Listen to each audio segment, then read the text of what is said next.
Muy buenos días para todos. Espero que se encuentren muy bien. Es posible que si uno piensa en el título de esta charla, La infancia en la sombra, uno piense que no es precisamente muy agradable.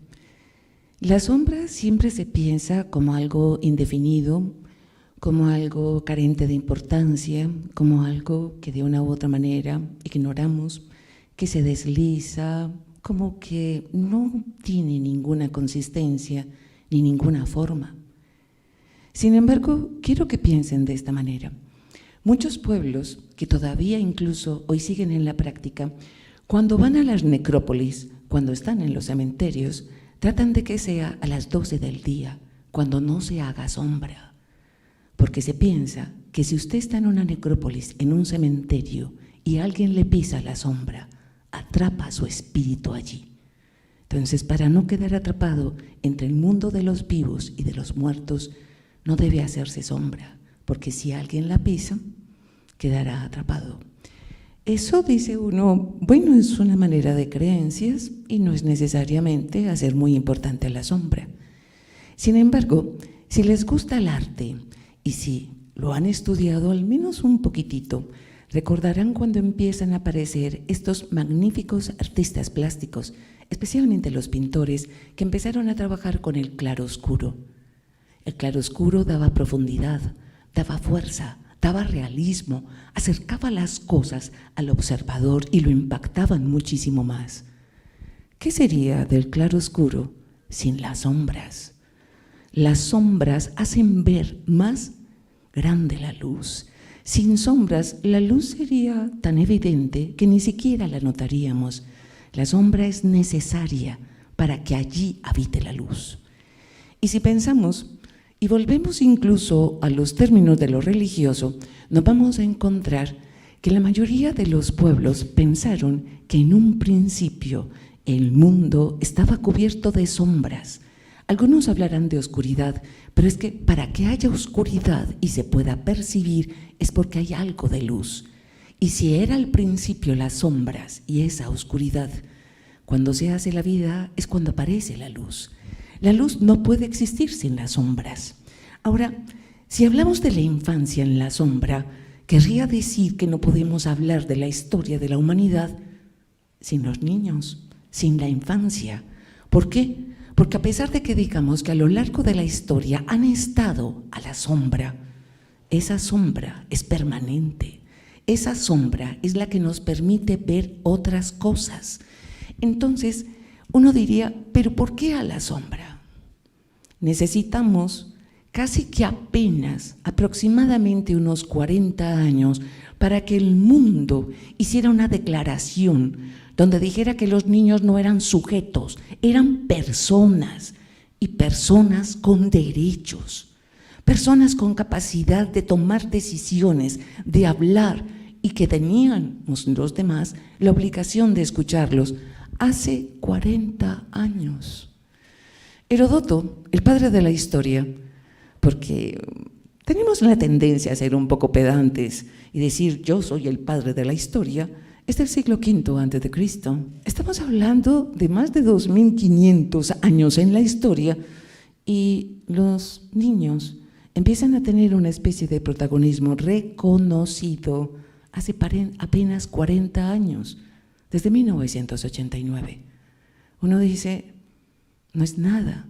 Y más aún, cuando pensamos que muchas de las declaraciones sobre los derechos de los niños y de las niñas se convierten en letra muerta, porque las conocemos, pero parece que no los aplicamos y que los ignoramos. Quiero que piensen, la mayoría de las veces cuando estamos hablando de cierto tipo de problemas de la sociedad, como las formas, por ejemplo, de la guerra. En la guerra pensamos en números de muertos, pensamos en números de heridos, destrucciones, pérdidas humanas, pero las contamos por números. ¿Son visibles los niños? No. ¿Son visibles cuando hablamos del desplazamiento, de las migraciones? Hablamos de la pérdida del empleo de los padres, hablamos de la inseguridad de ellos, hablamos de mujeres que son agredidas sexualmente, hablamos de personas que literalmente se quedan sin su casa, sin su techo, se quedan sin ninguna seguridad. ¿Y los niños? ¿Acaso no son también desplazados? ¿Acaso no son objeto de la guerra? ¿No son blanco de ella? ¿Qué pasa con ellos? Entonces vamos a encontrar que allí no hay derechos, porque de una u otra manera se habla como si fuera una especie de masa. Hay varios autores, uno de ellos, el más famoso quizás, es Philippe Arié, que en el año de 1960 publicó un texto sobre la historia de la infancia. Nadie más había escrito sobre la historia de la infancia. O sea, apenas en 1960, estamos hablando de 61 años. Y este texto va a ser seguido de otros, como el de Lloyd Mouse, que después va a decir, Arié se equivocó. Arié habló de una manera incorrecta, yo voy a hablar de la manera correcta, pero lo hizo 7 años después. Pero después aparece Lawrence Stone y dice, Mouse y Arié están equivocados. Y mire, voy en una mano y llevo 3 autores hablando en la década de los años 60 y 70 sobre la infancia, con una característica. Cuando hablamos de los trabajos que ellos van a hacer, van a tomar unas posiciones muy características donde tienden a una forma de generalización. Entonces vamos a encontrar muchos autores, especialmente ya en los años 80 y después de la declaración en 1989, que se van a dedicar a trabajar desde la historia, la antropología, la sociología, van a empezar a hablar de los niños y van a empezar a cuestionar este tipo de trabajos.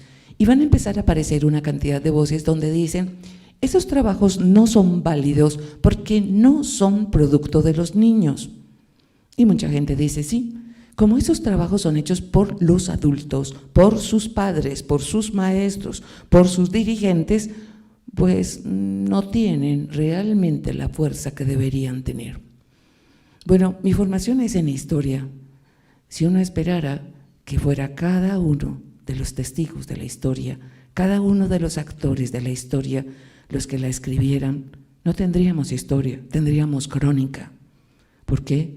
Porque la historia la escribimos desde el presente, mirando el pasado, y la escribimos para el presente, pensando en el futuro. Entonces, ¿por qué se descalifican los trabajos sobre los niños? La mayoría de las veces se descalifican porque tenemos muy poca información. ¿Qué información tenemos? Generalizaciones. Y por eso son sombras. Sombras que se deslizan, pero son sombras que vemos. Y si esas sombras le prestamos atención, serán como aquellas que se piensan que si se atrapan, si se pisan, atraparán el espíritu de la cultura, el espíritu de las sociedades. Hay que tener cuidado con las sombras. Pero si pensamos en las sombras, son también las de las catedrales góticas, esas hermosas ventanas de vidrieras con mosaicos hermosísimas atravesadas por la luz. Si no hubiera alrededor de la ventana gótica una oscuridad profunda, no veríamos la ventana, no veríamos la brillantez y la maravilla de los colores de la ventana. Entonces, lo que está en la oscuridad es lo que hace ver lo otro. Entonces, esa oscuridad la necesitamos. Y si la necesitamos, la tenemos que jugar entre los claroscuros, entre atrapar y pisar, y entre la idea de que si se desliza es porque es vital, porque se mueve. El problema es que en la historia tenemos afirmaciones como estas: infanticidio en el mundo de la antigüedad. Infanticidio donde era mucho más probable que se hiciera con las niñas y no con los niños. Muchas sociedades pensaron que era una carga tener niñas, y durante mucho tiempo se lo pensó. Incluso se pensaba que la niña era tan encartadora que por lo general significaba pérdida del patrimonio. Nadie se quería encartar con una niña, pues es que nadie nos recibía gratis. Incluso cuando se empiezan a instituir ciertas formas de alianzas, que podríamos llamar una especie de matrimonios, antes de hablar del sacramento del matrimonio, no nos recibían si no se pagaba una dote. Entonces había que pagar para que nos recibieran. Si la familia se quedaba con la niña, pues era un fracaso para toda la familia, y además, ¿quién se iba a encargar de ella? Entonces los infanticidios fueron muy comunes en la antigüedad, especialmente de las niñas. Y entonces uno se queda en la antigüedad.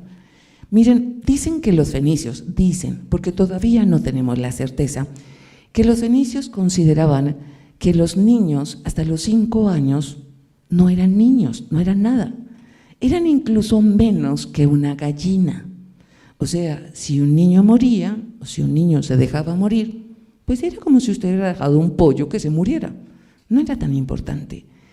¿Qué hacía que esta cosita, que la llamaban así, esta cosita, se convirtiera en alguien de la comunidad de los fenicios? La capacidad de hablar, dirían algunos pueblos. Sí, en algunos pueblos, especialmente del norte de Europa y en algunas regiones de Asia, solamente nos volvemos persona en el momento en que hablamos. Quiero que lo piensen, incluso un elemento de ellos aparece en el Génesis, el primer texto del Antiguo Testamento. Primero fue el verbo. Hablar y nombrar las cosas hacen que existan, pero quien las nombra se apropia de ellas. No tener nombre es no tener existencia. Entonces, por lo tanto, se necesitan nombrar las cosas, pero que esa persona las nombre.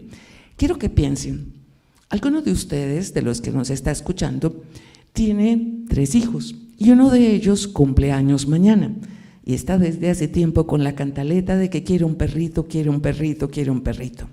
Y esa va a ser la sorpresa mañana, un perrito. Y naturalmente le llevan el perrito al que está cumpliendo años. Imaginemos que el que cumple años se llama Juan. Ese perrito es para Juan. Cuando se lo entregan de regalo, tú escoges el nombre. Pero resulta que Carlos, su hermanito menor, que no está cumpliendo años, cuando lo ve, dice Mechas. Y el perrito se seguirá llamando Mechas. Le quedó el nombre. Adivinen de quién es el perrito. De Carlos, no de Juan, que fue el que cumplió años. Nombrar tiene una capacidad sorprendente.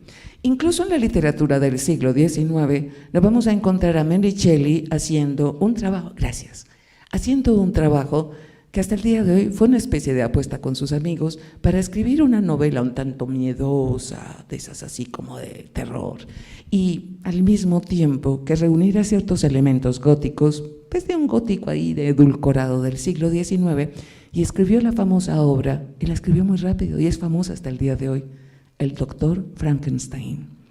El Doctor Frankenstein crea un monstruo a partir de pedazos de cadáver y le da vida con un rayo. El problema es que siempre decimos el Doctor Frankenstein y pensamos que el monstruo se llama Frankenstein. No, el monstruo no tiene nombre. El monstruo termina matando a su creador porque no le da un nombre. Él le dice, dadme un nombre para existir, porque es que si no, no puedo existir. Y le pide a su creador que se lo dé. No se lo da y termina matando a su creador. Eso, ¿qué tiene que ver con la condición de los fenicios?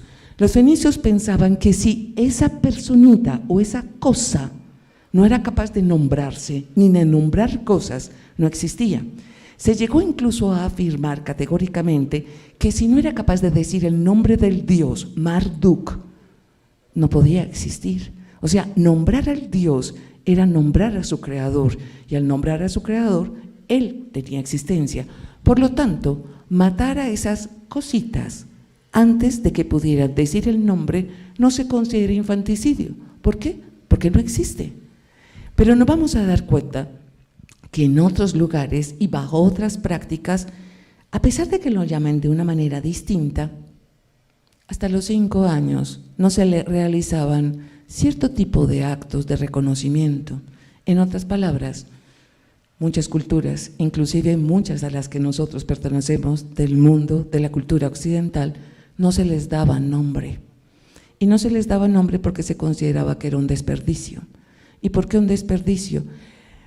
Hasta el día de hoy, desafortunadamente en el siglo XXI, la mayoría de la mortalidad infantil se da desde el momento en que se nace hasta los 5 años. Mientras más atrás viajemos en la historia, la mortalidad infantil era mucho más alta. Entonces se podría pensar que de 10 niños que nacieran, por ejemplo, en el mundo clásico de Grecia y Roma, era muy probable que del nacimiento hasta los 5 años, de esos 10 murieran 8. En el mundo medieval eran 9, aumentó 1, o sea, la proporción es gigantesca. Entonces la idea era, ¿por qué crear lazos de afecto? ¿Por qué nombrarlo? No era buena idea. E incluso porque se tenía una tendencia que habían tomado de herencia los griegos de otros pueblos, como los babilonios, por ejemplo, o como los egipcios, donde la costumbre era que el primero de los niños varones recibiera el nombre del padre. y cuando recibía el nombre del padre se garantizaba la existencia, el linaje de esa familia.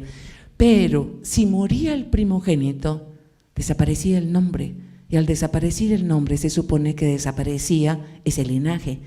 De ahí que una de las pestes de Egipto, cuando Moisés le pide al faraón que deje ir a su pueblo y que lo libere de la esclavitud, y el faraón se niega, una de las pestes es la muerte del primogénito. Al morir el primogénito, muere el linaje.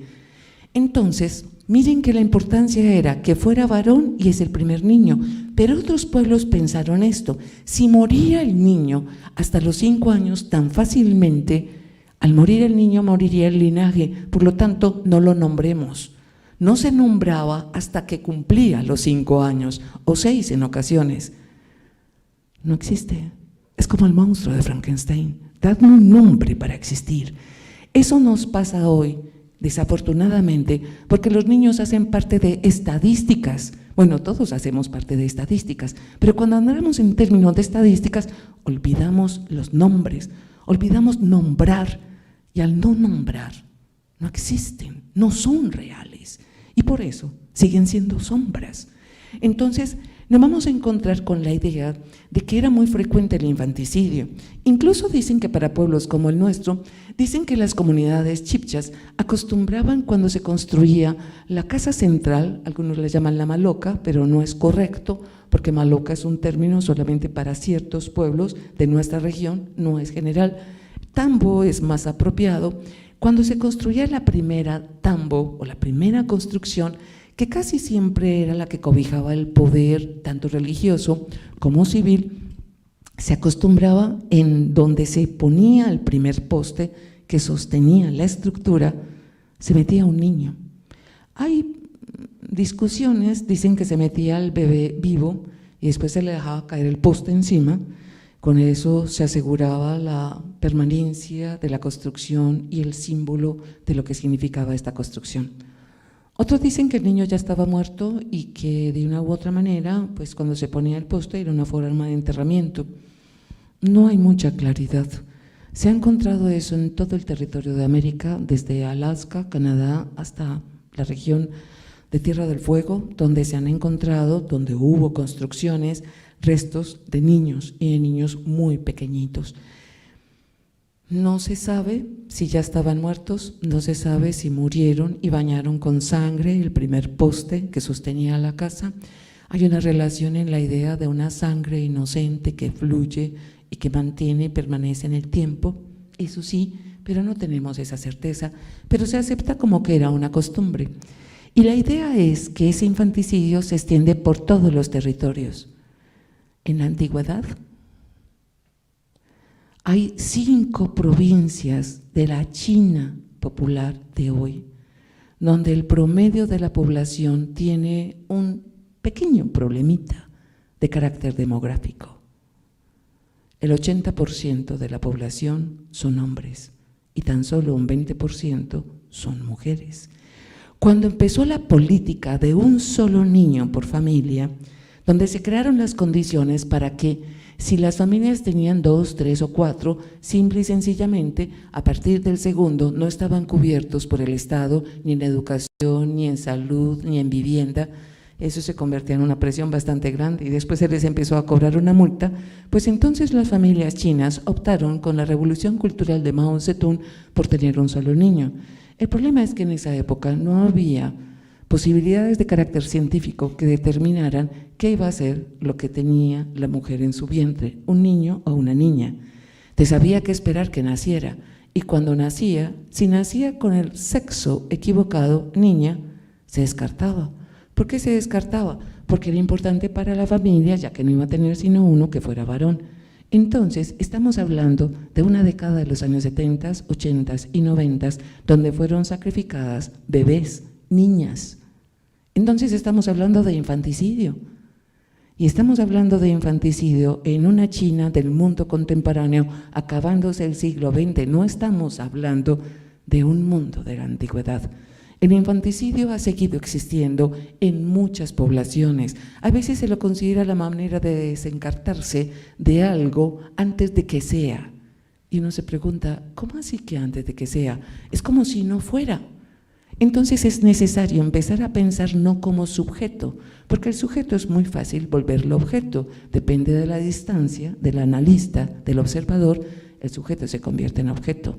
Es necesario que se convierta en persona, con derechos. Entonces, dentro de esa circunstancia, eso que construimos a finales de la década de los años 80 no se puede quedar en un discurso, en letra muerta, tiene que hacer que se vuelva realidad, y como sujeto no, sino como persona con derechos. Uno de esos derechos es su nombre, ser nombrado, porque su nombre lo hace existir, tener una condición, y esa condición es de permanecer y de pertenecer. Ahora, en otras sociedades se acostumbró a lo largo de la historia al concepto del abandono. Hay algunos abandonos que suenan hasta románticos e interesantes. Muchos de los pueblos del norte, especialmente de Europa, y de ciertas regiones de las estepas de lo que hoy sería la Confederación Rusa, tenían la tendencia a pensar que los niños cuando nacían con cierto tipo de defectos eran niños que no eran humanos, sino que es que los niños humanos, que eran perfectos, habían sido robados por las hadas. Y las hadas siempre tenían niños imperfectos. Entonces, cogían los niños imperfectos, se los cambiaban a los seres humanos y se llevaban sus niños perfectos. Esas historias digo que son románticas y hermosas en algunos lugares, especialmente en Irlanda y en Escocia, porque se habla de los Danoid. Y los Danoid casi siempre son personajes sorprendentes, casi siempre tienen una apariencia física medio extraña, etérea, mágica. Muchos de ellos nacieron con problemas por una distrofia de cadera, o nacieron ciegos con una catarata congénita, o sordos, o tienen contrahechos algunos de sus miembros.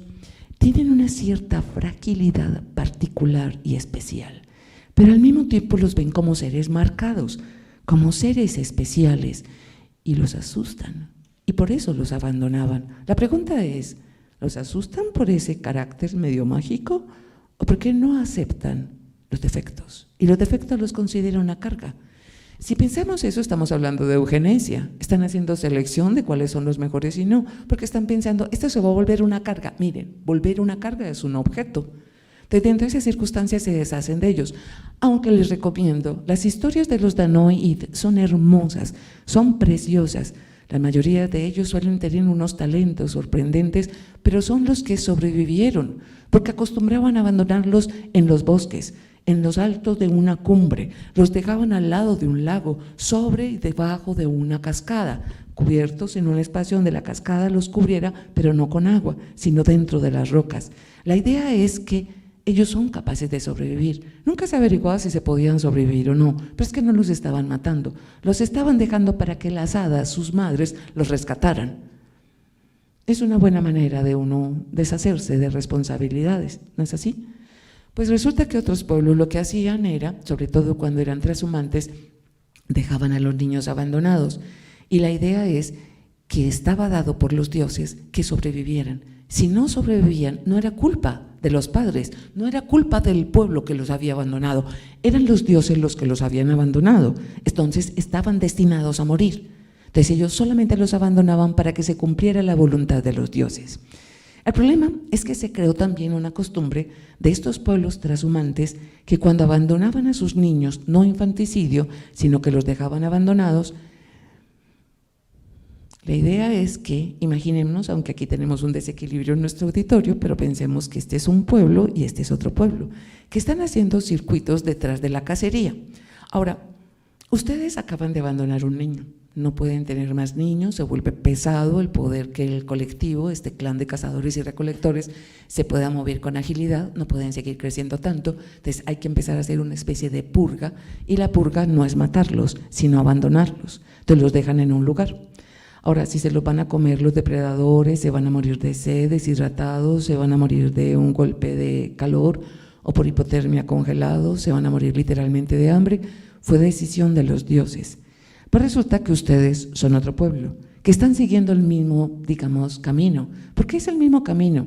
Pues porque es que se está siguiendo la ruta de los animales que usted va a comer, que usted va a cazar, los mismos lugares donde usted va a hacer la recogida de semillas, de hojas y de raíces. Entonces, siguen más o menos los mismos circuitos. Y resulta que ustedes caminando se encuentran al bebé que ustedes dejaron. Donación.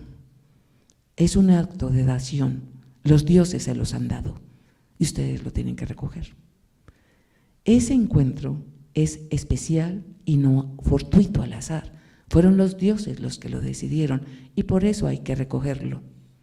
Pero ellos tienen el mismo problema. Están creciendo mucho y no se pueden mover siendo tan grandes. Entonces van a tener que abandonar de los suyos, pero el que encuentran es una donación, es un regalo. ¿Recuerdan la historia de Moisés bajando en una canasta por las aguas del Nilo? Una princesa bañándose, soltera todavía y bastante joven. Cuando la canasta se acerca a ella, es su regalo. Los dioses le han entregado a este niño salvado de las aguas, Moisés. Entonces, hay una gran cantidad de concepciones culturales donde los niños parecen hacer parte de una condición de la percepción de lo que son como colectivo.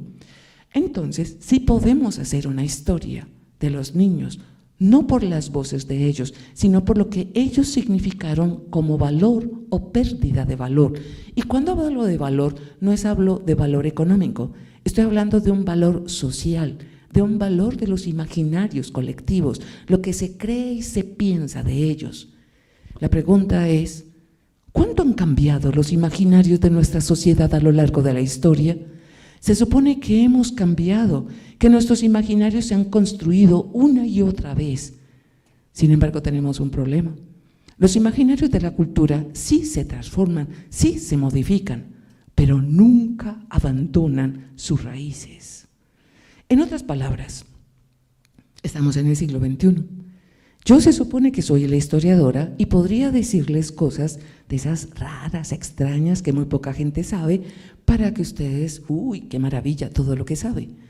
Pero ¿qué tal si les digo una cosa que tengo la certeza absoluta que todos los que están en este auditorio, pero los que están conectados con nosotros a través de las plataformas, también lo conocen? El amor es ciego y va guiado por la locura. Les aseguro que más de una vez ustedes han oído esa afirmación de que el amor es ciego. Eso es historia, eso es un imaginario. ¿Saben cuánto tiene? Escrito 2600 años. Y ustedes lo conocen. Y todavía hablamos del amor en esos términos, pero no es eso. Ese concepto del amor es ciego tiene alrededor de más o menos unos 3500 años. Y todavía nos referimos al amor en esos términos. ¿Por qué? Porque es un metarrelato. Y es un metarrelato donde el mundo de la antigüedad clásica lo terminó convirtiendo en un texto escrito.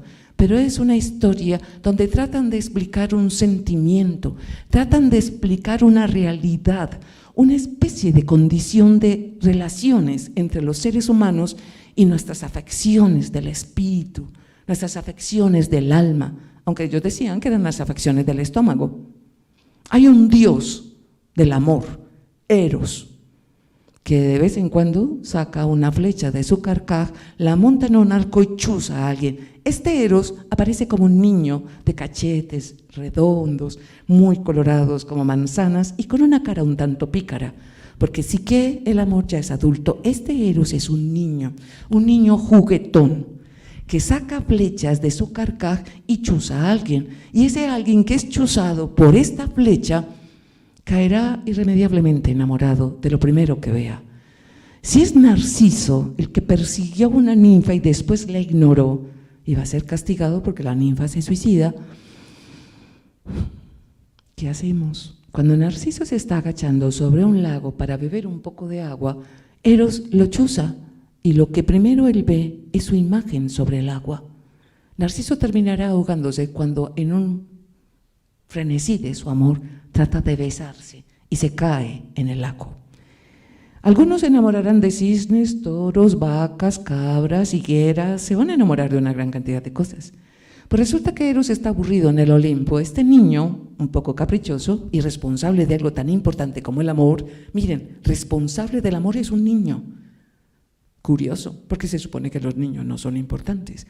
Está ya aburrido, no tiene nada que hacer en el Olimpo donde viven los dioses, y de pronto ve aparecer a una señora langaruta, flacuchenta, con una cara de amargada espectacular. Y dice, esta fue, saca la flecha de su carcaj y dispara con su arco. Y en el momento en que esta mujer se da cuenta que Eros, el niño impertinente, la acaba de chuzar, muerta de la furia, saca sus manos con uñas largas y le saca los ojos. Y deja al amor, a Eros el niño, ciego. Se arma todo un escándalo en el Olimpo. El amor no puede estar ciego, de él depende. Y otros dirán, no, es que es muy cansón. ¿En cuántos problemas nos ha metido chuzando al que no se debe? Y le dicen a Zeus que hay que ir al tribunal donde Zeus, el dios de dioses. A usted mismo, ¿cuántas veces lo ha metido en problemas con su esposa? Porque lo ha puesto a enamorarse de mujeres que no debía. Entonces es muy cansón que se quede ciego. Pero habrá algunas voces que dirán, ey, no. Al principio era el caos, la oscuridad. Y si no hubiera sido por Cronos, el tiempo, y Eros, el amor, no habría vida. O sea, el amor, que es un niño, se necesita con el tiempo para que exista la vida y se disperse la oscuridad. ¿Qué dice Zeus? Pues tienen razón, pero también tienen razón los que dicen que es muy cansón. Conclusión, se va a quedar ciego. Y el amor es ciego hasta el día de hoy. Pero, ¿y cómo va a seguir cumpliendo su función? Pues le van a decir a esta mujer flaca, langaruda, con cara de amargada, a partir de este momento usted va a ser el lazarillo, usted lo va a guiar y le va a dirigir y le va a decir en qué dirección debe disparar. ¿Quién es esta mujer flaca, langaruta, con cara de amargada? La arpía locura. Y hasta el día de hoy, el siglo XXI, seguimos diciendo que el amor es ciego y va acompañado por la locura. Eso es un imaginario, es una manera de explicar lo que somos y cómo somos, y es muy antiguo.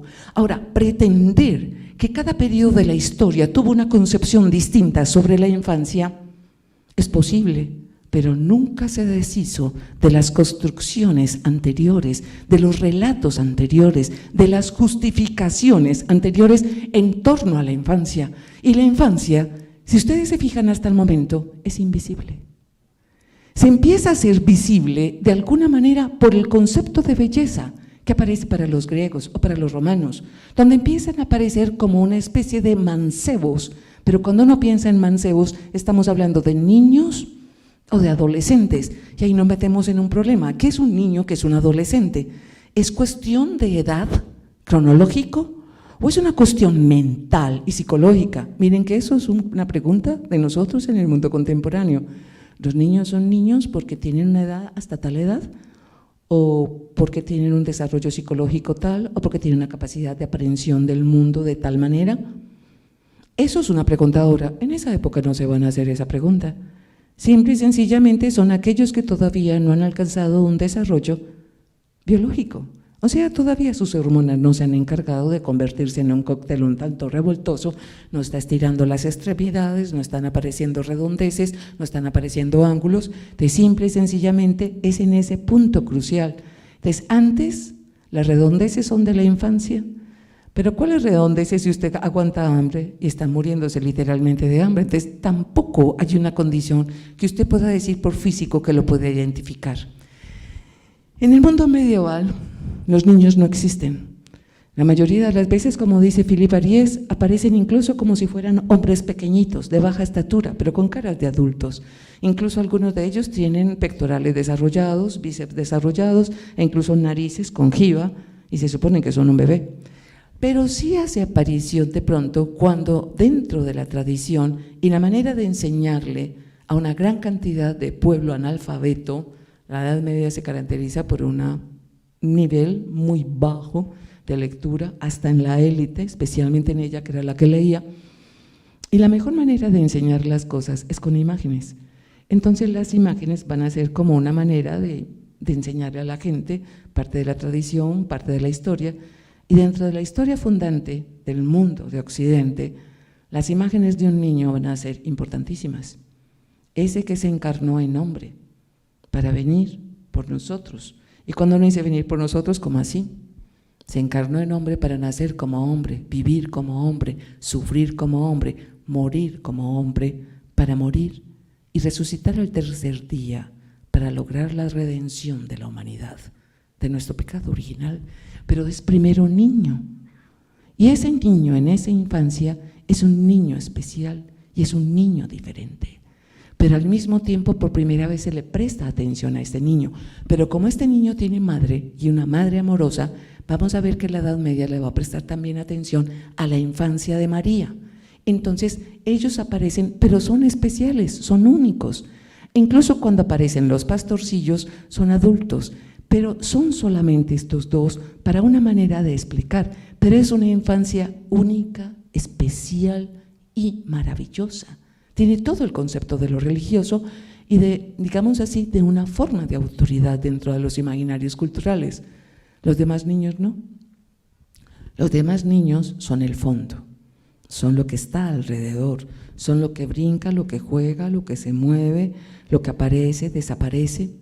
Y les voy a poner un ejemplo, porque uno puede decir eso. Se habla de una cruzada de los niños en 1212. No se sabe si es cierta o no, aparece referenciada en muchas partes, pero resulta que muchas de las investigaciones han dado pie a decir que sí hubo una infancia de niños, una cruzada de los niños. Lo que pasa es que estos niños tenían una característica, eran hombres y mujeres, no niños. ¿Pero por qué lo llamaron cruzada de niños? La mayoría de ellos eran tocados en su cabeza. En otra palabra, eran débiles mentales, como los llamaban también en la época, y al ser débil mental es un niño. O eran enjutos, canijos, o sea, muy delgados, muy bajos, no se habían desarrollado, algunos tenían defectos físicos, entonces tampoco son adultos. ¿Por qué? Porque no pueden ir a la guerra en las otras cruzadas y tomar la espada. Conclusión, entonces, como no pueden hacer lo que hacen otros hombres, ni en la batalla ni en el campo arando, porque sus cuerpos son débiles, son niños. Entonces, son estos que son canijos, enjutos, estos que son de alguna manera débiles mentales, los que llamaron niños. Entonces, mire que el imaginario está diciendo que un niño es ¿qué? Canijo, enjuto y débil mental. Entonces, no le permiten salir de ese esquema y es así como va a aparecer. Ese abandono va a empezar a ser como una especie de ignorancia, se va, digamos, a pasar desapercibido, como era de Mauss, pero después empezará a aparecer una intervención, y esa intervención aparece en el mundo moderno. O sea, se empieza a pensar en los niños y los niños empiezan a tener un sentido específico. Y ese sentido específico depende de la clase social que usted tenga, pero es necesidad de los niños. Uno, linaje, para que sean los herederos del nombre, de los bienes y de la tierra. Pero eso no pasa sino con la aristocracia, y la aristocracia es mínima comparada con los campesinos. No, es que los niños también son importantes en los campesinos. Incluso nosotros los paisas todavía tenemos algunos reflejos de eso, que los niños nacen con una arepa debajo del brazo. Mientras más niños tenga, mejor, porque va a tener más mano de obra. O sea, un campesino, que vengan todos, porque mientras más tengo más gente para arar el campo, para sembrar, para recoger. Niños y niñas, ahí no se van a preguntar si son niños, todos van a trabajar, recoger huevos, cuidar las gallinas, ir detrás de las ovejas, son los pastores, son los que quitan la maleza, son los que, entonces, mientras más se tengan, entonces trabajo, son mano de obra, y mano de obra barata, comen poquito, se sienten poquito, se meten en cualquier lugar, se apeñuzcan y caben perfectamente, y se mueren, pues ahí siguen naciendo muchos. O sea, son números, son masas. Dentro de esas circunstancias no parecen importar mucho.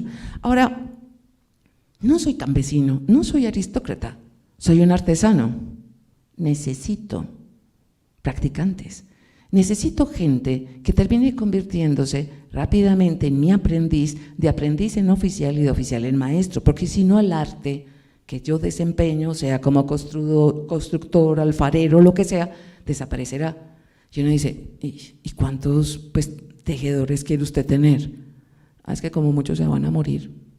Entonces perdemos tiempo educándolos, porque hace muchos se van a morir, pero algunos tienen que sobrevivir para que mantengan. Entonces, mire que se piensa es como continuidad, continuidad del sistema social, económico que existe en el momento, pero se los piensas como reemplazo, como si fueran fichas de reemplazo, y se supone que ya están adquiriendo cierto tipo de importancia. Si pasamos a otro periodo de tiempo, donde ya empezamos a hablar de los albores del mundo contemporáneo con revolución industrial, siguen siendo lo mismo. Mientras más niños, mejor, porque el mundo industrial necesita carbón y el carbón se saca de minas. Mientras más grande haga el socavón, más fácil la mina se cae. Entonces es mejor que tengamos un socavón pequeño para que los niños se puedan meter por ahí y hacer el trabajo de mineros. Niños que no veían la luz del sol, nunca. Trabajaban hasta 12 y 14 horas dentro de la mina, aspirando polvo de carbón que iba a volver sus pulmones tiesos, si no es que terminaban volando en una explosión por gases contenidos o atrapados en un derrumbe o atrapados en una inundación. Por lo tanto, tenga la mayor cantidad de gente que tenga y porque son necesarios. Volvamos a mostrar un ejemplo. Así como el mundo antiguo no ha desaparecido, construir y trabajar con niños en la minería es altamente rentable. Vivimos en Antioquia, muchos de nosotros, y muchos de nosotros somos de Antioquia. ¿Conocen las minas de Amagá de carbón? ¿Conocen el trabajo de los niños penalizado, prohibido? ¿Y siguen siendo los socavones pequeñitos para niños? Niños que entran en la mina desde las 6 de la mañana y salen a las 6 de la tarde, no reciben luz del sol, no respiran aire limpio. Sus pulmones empiezan a solidificarse, empiezan a ponerse rígidos por las partículas de carbón, cosa que no les va a dejar respirar y van a empezar a toser y a toser y a toser y van a terminar tosiendo sangre. ¿Tuberculoso? No. Silicosis del carbón en sus pulmones y además serán raquíticos porque no tienen luz del sol. Y estoy hablando del siglo XXI, pero esos mismos niños existen en las minas de África buscando diamantes, existen en minas de silicio, existen en una gran cantidad de trabajo de minería. Con el mundo industrial es mejor tener mano de obra en las minas de niños, son fáciles de reemplazar, se les paga poco y no hay que hacer agujeros tan grandes ni meterse tan al fondo, se puede hacer con niños. Pues miren, seguimos teniendo unos imaginarios que se perpetúan y se mantienen. Ahora, la pregunta que uno se puede hacer, porque se me acaba el tiempo, es ¿qué hace que los niños vuelvan a aparecer y empiecen a aparecer cada vez de una manera más llamativa? Primero, cuando el padre Samuel hizo la introducción y cuando también Adrián la hizo, hay una referencia que es importante. El niño es una cosa, es un sujeto que no se ha desarrollado, que todavía no piensa bien, no está coordinado físicamente, no se ha desarrollado biológicamente. O sea, todavía es un inimputable, no es responsable ni siquiera de sus actos. Tiene que ser formado, y fue formado. La letra con sangre entra. Hasta hace muy poco se afirmaba esto, y es la única manera. El hombre medieval pensaba que era criatura. Criatura es niño incompetente, que depende del padre para que el padre lo guíe. Éramos criaturas de Dios, Dios era el Padre, y ese Padre era un Padre que nos golpeaba, era un Padre que nos hacía doler, pero siempre decía, es por tu bien. ¿Por qué? Porque al hacerte doler, al hacerte sufrir, te estoy enseñando. Esta criatura del mundo medieval pensaba que la peste, el hambre y la guerra eran la disciplina de ese Dios que lo estaba haciendo más fuerte, y se copió eso desde la Edad Media hasta el día de hoy, donde mucha gente sigue pensando que la letra con sangre entra. Los hombres medievales dejaron de ser criaturas y se convirtieron en creaturas, creado a imagen y semejanza, no como niño, sino como el creado. Desde dentro de esa concepción, nosotros seguimos pensando en los niños en términos de criatura, como en el mundo medieval. Y para forjarlo, se forja con los golpes, como si fuera una especie, no sé, de construcción de un artesano impresionante que es el herrero del Monte Creta. Pensamos en un dios vulcano horroroso golpeando los metales para darle formas preciosas. Todavía se sigue pensando en esos términos y lo vamos a traer hasta el día de hoy, hasta que lo interrumpimos. Y lo interrumpimos cuando empezamos a pensar, ¿no hemos dicho siempre que el futuro de las sociedades, que el futuro de nuestro planeta, que el futuro de nuestros grupos humanos son los niños? ¿Y cómo estamos creando los niños? ¿Cómo los estamos educando? ¿Cuántos errores hemos ido reconociendo y hemos ido identificando en nuestras sociedades? Y la pregunta es, ¿por qué los seguimos repitiendo una y otra vez? Porque nos estamos educando de la misma manera, porque a los niños les estamos dejando una carga, una herencia pesada para repetir nuestros mismos patrones. Y dentro de esos patrones, muchos de esos dicen que el que golpea primero, golpea dos veces. Y si usted quiere tener el poder y el control, debe ser agresivo, debe imponerse a los demás. Y usted empieza por enseñárselo a los niños y enseñarle que la mejor manera para imponerse es con la forma de la violencia. Y después nos preguntamos por qué nuestra sociedad sigue repitiendo una gran cantidad de esquemas. Termino. Resignificar la historia de la infancia significa resignificar la educación, pero no la educación de las aulas solamente. Resignificar la educación es resignificar las sociedades mismas. Tenemos que identificar nuestros errores, tenemos que identificar nuestros problemas, tenemos que identificar nuestras debilidades y no convertirnos en espejos que reflejan y que repitan hasta el cansancio este tipo de modelos. En otras palabras, pensar que la letra con sangre entra es replicar lo que somos, aprender que hay otros lenguajes, porque lo sabemos. Hemos llegado a ser adultos para comprender que hay múltiples lenguajes. No hemos aprendido de manera muy dura que ciertos lenguajes lo único que obtienen es exactamente lo mismo. La violencia engendra más violencia. La sin memoria engendra más sin memoria.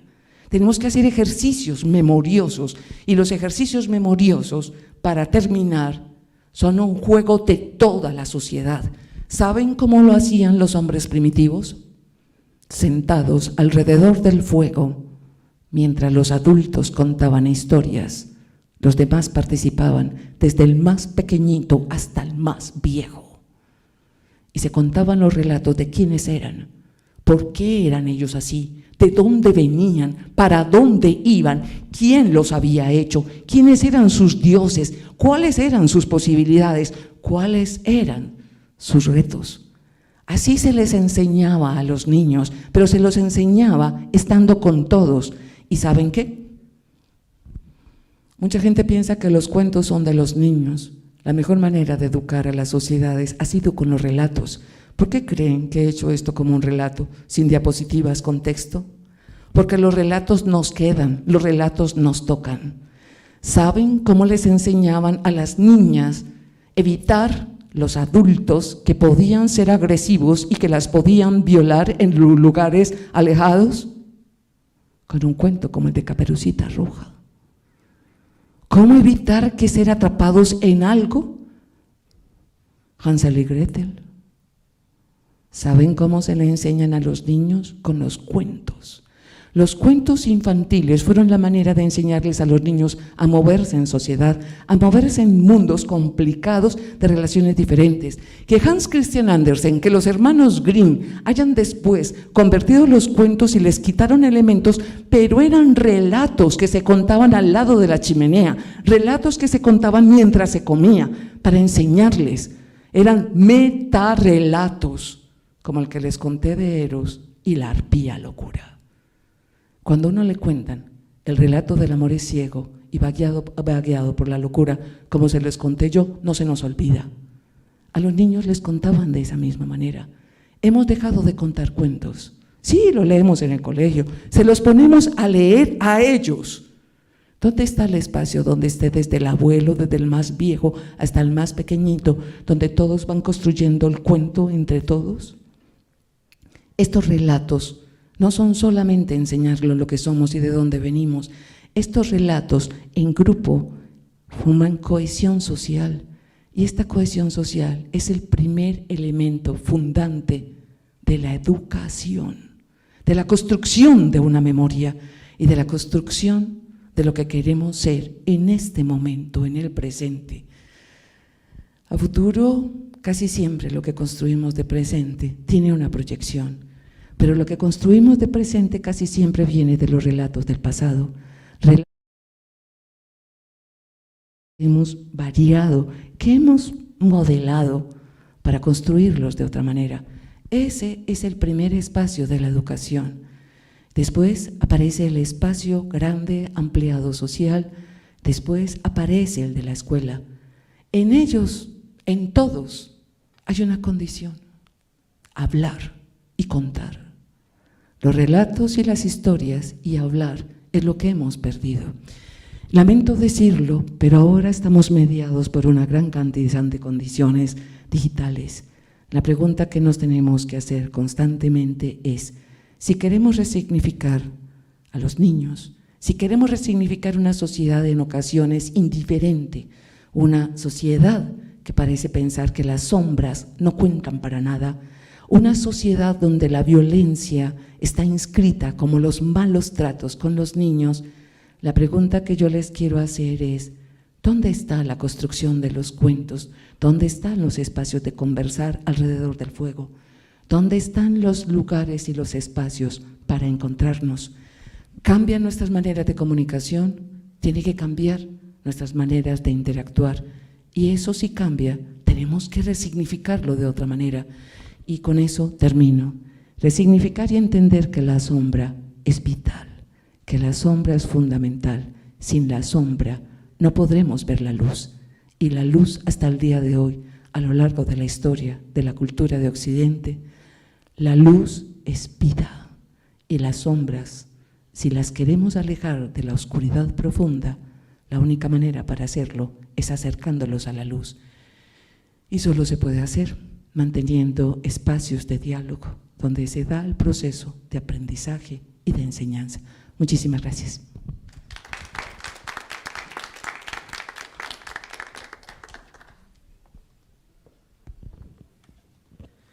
Agradecemos profundamente a la doctora Claudia Avendaño por su excelente exposición. Nos van dejando claros algunos primeros elementos históricos.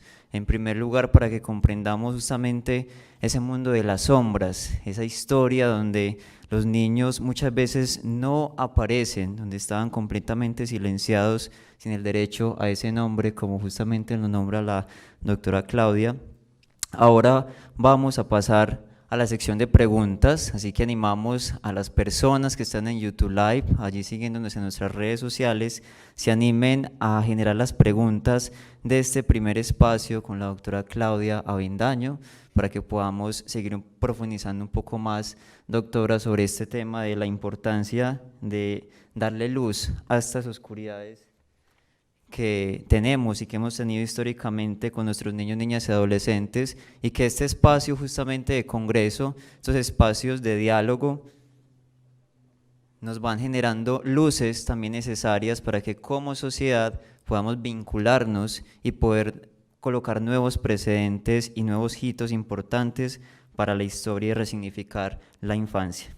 Doctora, tenemos algunas preguntas que nos hacen algunas personas. La primera de ellas es entonces: ¿cuál sería la forma correcta para no seguir repitiendo los patrones de crianza maltratadores y poder lograr un equilibrio al mundo que le vamos a dejar a nuestros niños? No sé si la respuesta sea la más apropiada, pero siempre se ha dicho que donde hay un maltratador, en ese maltratador hubo un niño maltratado. Si cada uno de nosotros fuera capaz de retrotraerse a su infancia y pudiera desterrar los monstruos que lo acosaron, si fuéramos capaces de comprender que esos monstruos que estaban debajo de la cama o al final del corredor oscuro de ese pasillo, los logramos entender y lo logramos comprender como algo que nos marcó, podríamos perfectamente entender que no seríamos capaces de repetirlos. El maltrato, la violencia es algo que parece cíclico, pero quiero que lo piensen. Si un maltratador se vuelve a su espacio de la infancia cuando él fue maltratado, si él es capaz de recordar el momento cuando estaba asustado, cuando estaba llorando, cuando mentalmente pedía que alguien lo ayudara, y él es capaz de volverse a eso, ¿ustedes creen que sería capaz de repetirlo? El maltratador ha pasado por eso y lo está tratando de ignorar, lo está tratando de mandar al desván, lo está tratando de mandar al fondo, al cuarto de los reblujos de su cabeza. Está tratando de convertirlo en una sombra que lo acecha, pero no quiere definir la sombra. Y se considera que ya es grande, y el grande se convirtió en el monstruo. Cuando un monstruo recuerda a ese monstruo que lo dañó, inmediatamente se sienta y se pone a llorar. Lo ha demostrado el trabajo que hacen con el psicoanálisis, lo ha demostrado trabajos que han hecho con antropología, con sociología. Es casi refrenarse. La condición es la memoria es fundamental. Si no, lo único que podremos hacer es repetirla una y otras veces. Miren, casi todos conocen esta frase, pero no la conocen completa. Y pues, dicen que es de mucha gente distinta. Pueblo que no conoce su historia está condenado a repetirla unas veces como comedia y otras veces como tragedia. La mayoría de las veces, en términos de la infancia, repetimos la historia casi siempre en términos de tragedia, por no recordar nuestra historia. Si la recordáramos, tal vez podríamos enmendar nuestros errores. Perfecto, doctora, muchas gracias. Tenemos otra pregunta por acá que nos hacen las personas de nuestro YouTube Live. Dice, en la actualidad a los niños se les llama sujetos de derechos. ¿Debería llamárseles entonces personas con derechos? ¿Y por qué? En mi opinión sí, y sé que es una discusión bastante grande. Incluso lo voy a plantear de esta manera. En términos incluso de bioética, se decidió desde el embrión darle la condición de personalidad. Porque si se le daba condición de sujeto, se tendría que esperar que naciera para que tuviera la condición de los derechos. Pero si se lo convierte en persona, los derechos son inalienables y los tiene él. Entonces, dentro de esa circunstancia, el concepto de sujeto de derechos es ambiguo. No solamente ambiguo, sino que es descartable y modificable. Porque el sujeto de derechos cambia y se modifica de acuerdo a la interpretación de la ley. Y como siempre nos dicen que la ley es hermenéutica, entonces básicamente cambia. Pero hay unas condiciones de conceptos sociales. En términos de muchas de las disciplinas de ciencias humanas y sociales, el concepto de persona es más particular, singular. Por lo tanto, la reinterpretación que se podría hacer de sus derechos es más complicada y mucho más difícil de sostener. Por eso yo defendería el concepto de persona. Perfecto, doctora, muchas gracias. Otra pregunta que tenemos por acá, bueno, agradecen su excelente ponencia también, gracias por darla. Dicen, ¿qué necesita la sociedad para dejar de sentirse encartada con los niños y su mundo? ¿Cómo resignificar realmente la historia?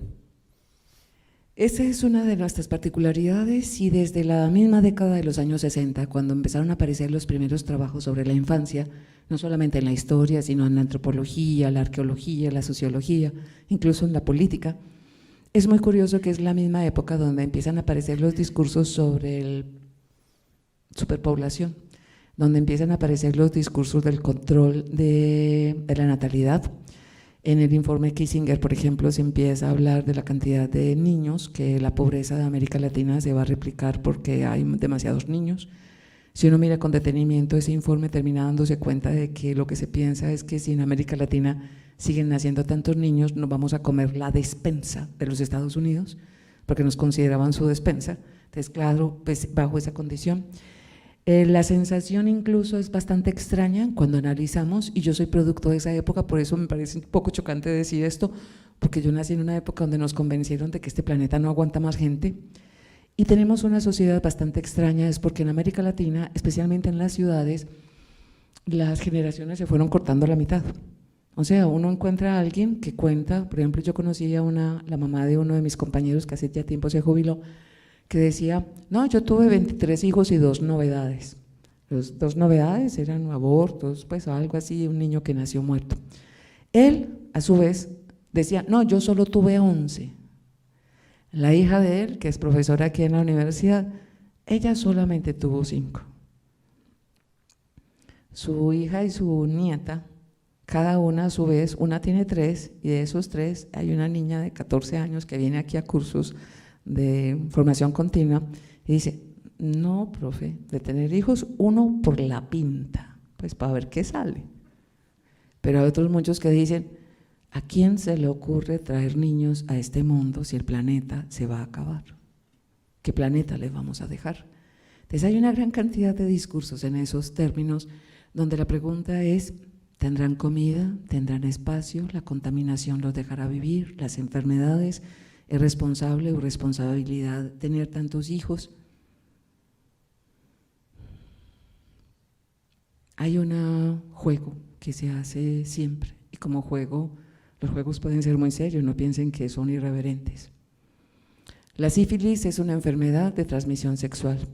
Cuando una mujer tiene sífilis y está en embarazo, hay alto riesgo para su embarazo y la probabilidad más alta es que su bebé contraiga la sífilis, sea vía torrente sanguíneo y si no lo es, porque ya tiene cierto tipo de meses en el vientre, cuando nazca es una sífilis congénita.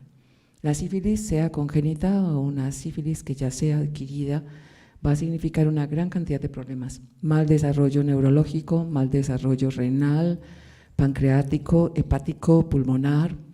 Es un niño con muchísimos problemas el que va a nacer, va a tener problemas graves mentales y enfermedades que no le van a permitir tener una vida plena y feliz y lo más probable es cargado de enfermedades. Tenemos una pareja, los 2 son sifilíticos, han tenido 3 hijos hasta el momento, 2 de ellos son casi idiotas, babeantes. Cuando digo idiotas, babeantes, estoy diciendo exactamente como decía el texto para este ejemplo. El tercero es alguien agresivo, violento, que es incapaz de contenerse, con malformaciones en su cuerpo y los médicos dicen que no tiene muchas probabilidades de vida. La madre está en embarazo de su 4.º hijo. La recomendación es abortar. Pues todo indica que no va a ser algo viable y si lo es, ser algo viable, un objeto. Algo viable y si no será un encarte. El aborto. Felicitaciones. Acaba de abortar a Ludwig van Beethoven. Ludwig van Beethoven fue sifilítico, congénito. De ahí su sordera, de ahí algunas incapacidades casi de socialización que eran de carácter mental, pero quizá también de ahí su genialidad. ¿Nos privaríamos de sus grandes obras, de sus creaciones? Muy bien, doctora, muchísimas gracias. Vamos con una última pregunta rápidamente para continuar con nuestra siguiente presentación. Doctora, rápidamente por acá le preguntamos cómo se construye una nueva narrativa en una sociedad como la nuestra, colombiana, que ha estado permeada de malos tratos y violencia. Las narrativas se construyen entre todos y no se pueden ignorar lo que son nuestros factores de sociedad. O sea, narrativas que ignoran lo que somos, están mutilando lo que somos y está ignorando y construyendo un monstruo que algún día se va a levantar y va a acabar con nosotros. Las narrativas deben incluir todos los elementos de lo que somos, pero recuerden una cosa, no sé si ustedes lo recuerdan, pero yo sí lo recuerdo muy bien. Además de los cuentos, no sé si se acuerdan de las fábulas. La mayoría de las fábulas tenían una moraleja, ¿se acuerdan? Cuando no le contaban la de la lechera, la de la zorra y las uvas. ¿Por qué no volver a construir otras fábulas? Los otros, volvernos niños, no solamente es la capacidad de entrar al cielo, como lo dijo el padre Samuel, citando a Mateo, sino que volvernos niños es volver a contar cuentos. Contar cuentos es de lo más serio que hay. Hay gente que piensa que escribir libros de niños es lo más fácil. Es lo más difícil que hay en la literatura. Pero ponga a un niño a construir un cuento y el niño lo va a contar desde su experiencia y no va a sacar al monstruo que lo persigue. El monstruo que lo persigue, sea la violencia, el desplazamiento, el hambre, el miedo, siempre van a estar en su relato. ¿Por qué nosotros los adultos entonces le sacamos sus monstruos? ¿De qué manera puede derrotar al niño los monstruos cuando los ve y cuando los puede nombrar? Entonces nuestras narrativas tienen que tener en cuenta nuestros monstruos, nuestras monstruosidades, porque es la única manera de combatirlas. Dejar el monstruo debajo de la cama, como en Calvin y Hobbes, sin darle un rostro, sin darle un nombre, no nos permite derrotarlo jamás. Para derrotarlo, para poderlo incluso bajar a nuestro nivel y quizá convertirlo en nuestro amigo. ¿Se acuerdan los cuentos de los niños que convierten al monstruo en su amigo? La única manera para convertir al monstruo en el amigo de uno es conociéndolo. Y no solamente conociéndolo, sino siendo capaz de nombrarlo. Nuestra sociedad se está olvidando de nombrar las cosas. Eso yo creo que es uno de mis temores con las redes sociales, que me parecen fantásticas. La tecnología en comunicaciones me parece maravillosa para muchas cosas, pero ese anonimato, esa falta de nombre, esa falta de nombrar cosas, donde una cantidad de gente lucha por tal campaña, pero ¿quién es usted? ¿Por qué lucha? ¿Qué lo impulsa? ¿Qué lo lleva? No lo sabemos. ¿Cómo sabemos eso? Cuando nos reunimos con otros, cuando conversamos con otros, cuando otros entienden qué nos impulsa y qué nos lleva. Construir esas narrativas necesita construir los monstruos, hacerlos presentes, darles nombre para derrotarlos o para destruirlos o para construirlos y hacerlos nuestros amigos. Cuando los monstruos se convierten en nuestros amigos, ¿se acuerdan del cuento de Pulgarcito, que le temía al gigante? Todo el pueblo le tenía miedo al gigante, Pulgarcito no. Ese niño diminuto terminó en los hombros del gigante, siendo poderoso y grande y pudiendo ser completamente feliz. Creo que esa es la manera de construir las narrativas. Creo que ya me estoy extendiendo mucho, yo soy muy hablantinosa, les pido disculpas por eso. Pero de todas maneras, muchísimas gracias a todos ustedes por la invitación y por la atención que me han prestado. Espero que les acabe de ir muy bien en la jornada de hoy, que la disfruten y aprendan muchísimo más. Muchísimas gracias. Muy bien, agradecemos profundamente a la doctora Claudia Avendaño por su participación en este congreso organizado por el proyecto Buen Trato a Niños, Niñas y Adolescentes de la Arquidiócesis de Medellín. Ahora para